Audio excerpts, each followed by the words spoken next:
naitwa Dennis Mgie na toka ofisi ya mkuu wa mkoa.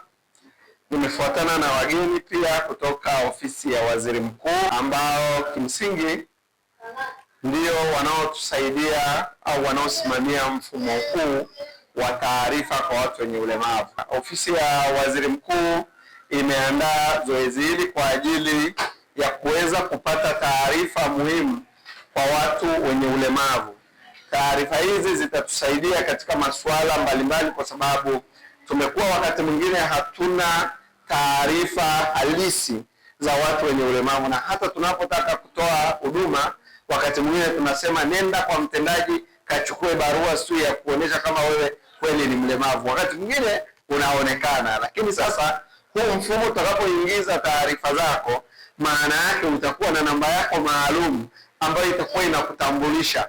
Kwa hiyo ukienda popote unaambia mimi namba yangu ya kwenye mfumo wa watu wenye ulemavu ni hii hapa. Kwa hiyo tukiingiza tu tunakuona aina ya ulemavu ulionao, na kama kuna mahitaji umeyasema hapa kwenye mfumo tutaona. Kwa hiyo hata mtu akiwa yuko pale Dodoma anaweza akaangalia na kuiona taarifa ya mtu ambaye yuko hapa Ngarenaro, ambaye yuko mtaa wa Darajani.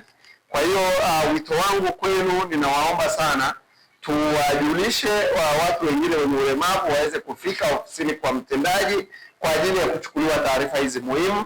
Lakini pia halmashauri ya jiji baada ya mafunzo haya itaweka utaratibu wa kupita kwenye kila kata.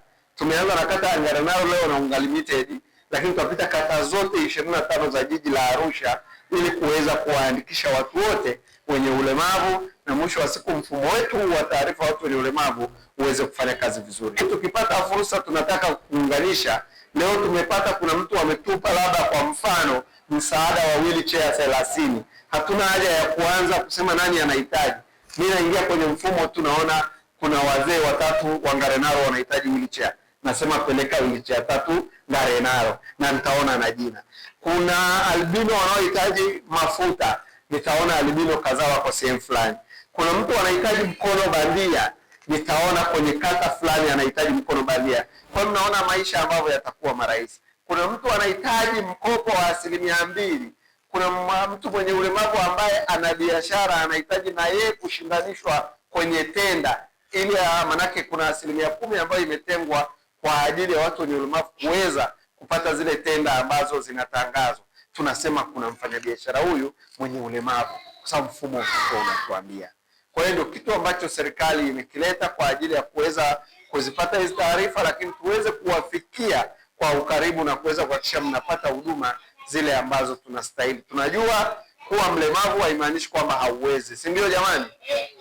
Unaweza, lakini lazima tuhakikishe na sisi tunakusapoti ili uweze kupata vile vifaa saidizi kwa kuweza kusaidia.